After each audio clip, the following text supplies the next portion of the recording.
Everyone, welcome. I'm Eric Roby with CBS 12, and we have Andrea and Lee Valelli of Spread Happy. And all this month we've been talking about the 4 Agreements, Yes. which was an amazing book I didn't read. Yeah. But you guys are experts on, so I don't need to. It didn't have enough pictures. You have the cliff notes right here. But I have the cliff notes. But apparently the 4 Agreements have now spawned into the fifth agreement, which is a follow-up book from the same author, yeah, right? which has kind of taken Eric, over the edge. Like there's 4 You're like, and now there were there's 4. 5. What? Well, it's a little bit like Back to the Future, It's the Right. sequel keeps They going. just keep coming. Yeah. But I like this one because this It is one good. is it sounds very journalistic to me. It's be skeptical. Yes. Yeah. So it's be skeptical, but listen. So just to go over the 4 agreements real quick. The first agreement is to be impeccable with your words, to be conscious of your word choice, because any sort of gossip, anything negative that we're putting out is actually coming back to us. So be impeccable with your word. The second agreement is don't take things personally. We don't take things personally because everything that people are communicating is coming from their model of the world. So actually nothing is personal because it's not about us. It's not all about me? It's not all about you, Eric. I know. It's like so But that weird. one is a great one. I love that one too Yeah. because it gives you permission if someone's mean to you. Yeah. And you're like, you know what? They're dealing with something I don't understand. Exactly. So just let them have it. Exactly. Yeah. I love that one. They're having a bad day, or whatever's happened has triggered something in them that doesn't have anything to do with you. So that sort of lets you off the hook. And then don't make assumptions, because when we assume, we all know what happens. We need to get information, get curious, ask questions. When we assume things, it's almost like we believe that we're a mind reader, so that really doesn't make any sense. And then the 4th agreement, which I love, puts everything into action, which is always do your best. And your best is going to look different based on how you're feeling. So Monday morning, you might not be feeling that great. By Wednesday, you're like, hey, so your best is going to look better than it maybe did on Monday, depending on how you're feeling. So don't talk to me until Thursday. Exactly, exactly. We're taking a risk right now. Yeah, right? So that gets us up to the 4th. Yes. So the 5th one, be skeptical. The 5th is how does that fit in? Well, go ahead, Lee. Well, it's actually going deeper. What it means is going back to the root cause of everything, or all our limiting beliefs, all these sorts of things. When you are skeptical, you're breaking the ties of those limiting beliefs. So it's putting all 4 of those in together, all at once. When you're skeptical, but listen.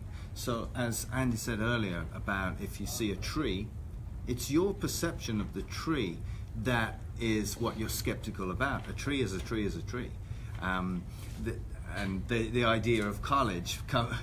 Right, we were talking about, if you grow up in a home, it's based on your belief system. So if you grow up in a home where your parents say you must go to college to be successful, you have tunnel vision. You believe if you don't go to college, you won't be successful. Now, is that true? Of course it's not true. Tony Robbins didn't go to college. Richard Branson didn't go to college. They're very successful people. So it's giving you an opportunity to question. It's to question. It's not to say it's not true either. Yes. It's not to say, oh, don't go to college. It's a case of having that openness to possibility, because we sort of pigeonhole ourselves. And when we're thinking logically, as we were saying before, if you're thinking logically nowadays, you're going to be so left behind. Because modern technology and modern awareness is moving so quickly. We really want to get into this experiential life, because otherwise we're going to be left behind pretty much. The logical way of thinking isn't working. What do you mean by that? I find that really fascinating. Well, let's say you college, for instance. So let's say you think that if you go to school, then you go to college, you get your degree, and then you fall into a job, and then you're going to be, in that job for the next 40 years. Yeah. Ain't Fat gonna chance. happen. Yeah. It's just that those days are gone, well and truly. Now that's the logical way of thinking. And when you're thinking now, they say that the kids today are going to be in a job that doesn't even exist right now. We don't even know what that is. So that's what I'm talking about in the terms of going deeper and going open to possibilities. I mean, the idea of quantum physics, for instance. The founder of quantum physics says that it was the worst thing he ever came up with, because it kills our perception of Newtonian physics. The logical way of thinking is becoming a thing of the past. Now, when I hear skeptical, to me, if you had to put a label on it, that sounds like a negative thing. Sure. Like listening sounds positive, but skeptical sounds like a negative. Yeah. Yeah. So Well, how does that work? It's interesting because when I first heard it, I felt the same way as you. I'm like, wait, be skeptical. This kind of goes against, the Mm-hmm. 4 agreements, which are so positive, and for me, allows us to be free. For me, it promotes freedom, the 4 agreements. And skeptical means curious. It's questioning your belief Well, how is it system. different from questioning? Right? Well- because isn't that was one of the 4 steps, right? Well, don't make assumptions is Yeah. maybe what you're thinking of. So don't make assumptions is the 3rd agreement. And it's very similar to the 3rd agreement. Like we said, it's going deeper. It's going deeper. So don't make assumptions. It's assumptions of somebody's language or somebody's way of being. When you are skeptical, you're skeptical of the symbolism, the symbols in life, the belief systems. So it's going much, much deeper than just not making assumptions. It's not making assumptions of anything. I mean, it's a little bit deep. Yeah, I see what you're talking saying. about that. But if you think about limiting beliefs, if you can question any belief, whether it be positive or negative, you actually break down the. Is there a question, Gary, or do you have? Oh, I have your question, but I was Yeah. waiting for you to finish my thought. I just didn't know. Oh, how I to. see. Right. Yeah. So In the back of the room. you break down the legs under that belief, whether that be positive or negative. So when you're skeptical, you can actually break limiting beliefs and then create really positive, strong beliefs for yourself. Okay. Here's the question from John. How can we prepare for jobs that do not exist? Right. Oh, great question. Yeah. Well, I think what Lee was saying was that the way that the world is moving forward so quickly now, these kids that are in junior high and high school are going to be working at jobs in their 20s and 30s that we are just not even aware of. Like, let's take Uber, for instance. 10 years, nobody knew about Uber. So I'm sure that's where you were going with this. And the way you prepare is always do your best. So the way you prepare is being open to possibilities, so that when Not the things tunnel like this vision come, of the union job where you're Yes. going to be, working for IBM and then you're going to retire Right, and right. you're done. Yeah. Yeah, absolutely, yeah. So it brings up so many possibilities for us. And yeah, exactly that. We don't know what's going to be there, so we be the best that we can be at this moment. Right. What was your question, Gary? No, that was the question. Oh, okay. Yeah. So it seems, and maybe this is just from my mindset, but to be skeptical all the time, like that stresses me out a little bit. It seems like a lot of work to be having to be on all the Absolutely. time. Yeah. And we talked about this, didn't we, earlier? And we said that this is something you point towards. It's not something you must be to live in this world. It's the idea of non-judgment.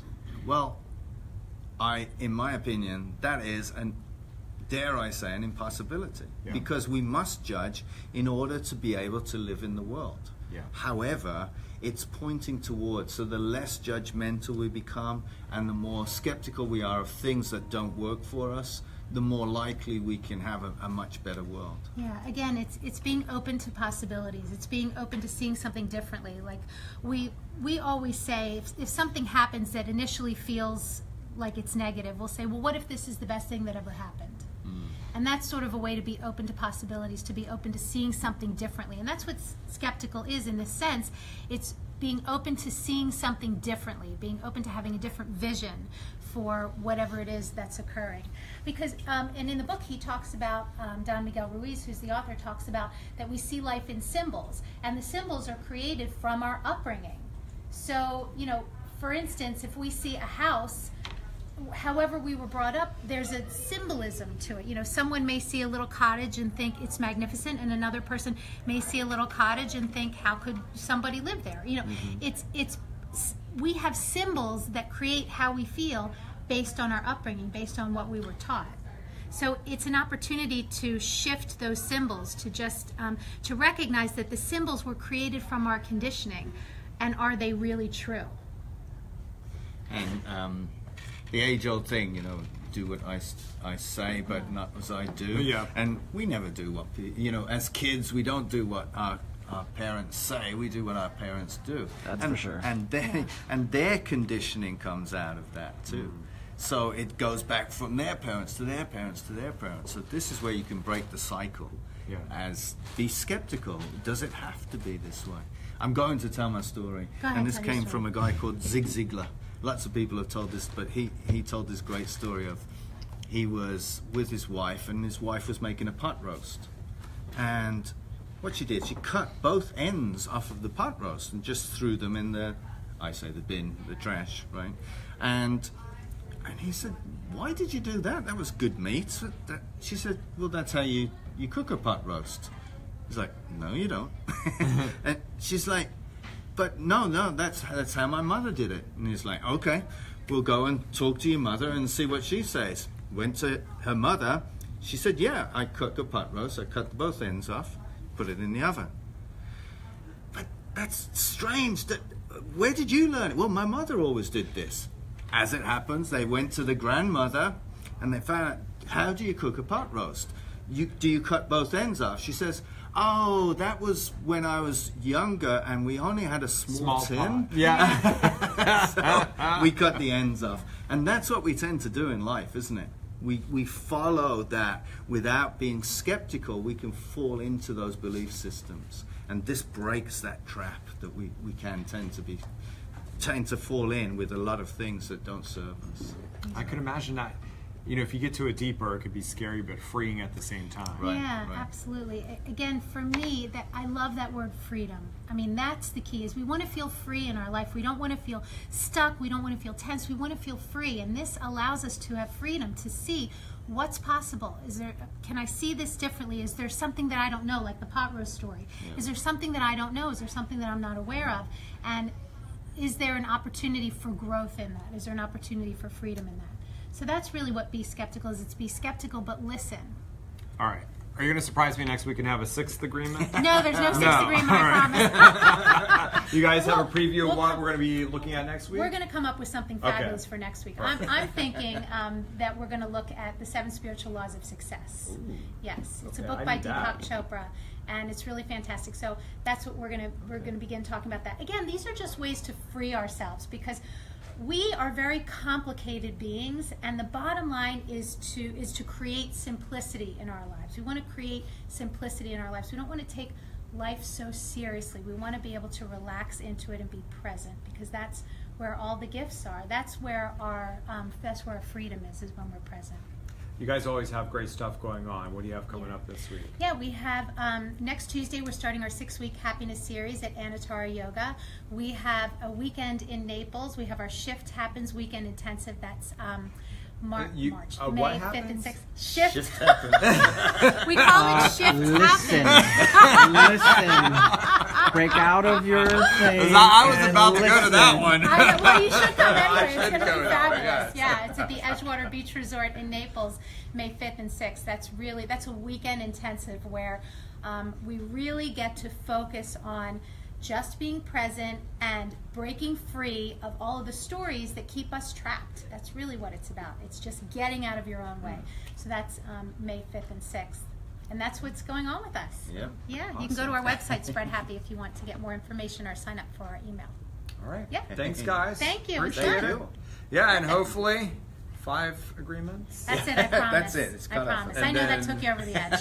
7. The 7 spiritual laws of success. There's a lot of math going on here. I know, but it's all, you know what? It all points in the same direction. It's just a different way of saying the same thing, and different things will resonate with different people, but it's all pointing back to just simplicity. All right. Thanks, guys. Thanks for listening. Thank you.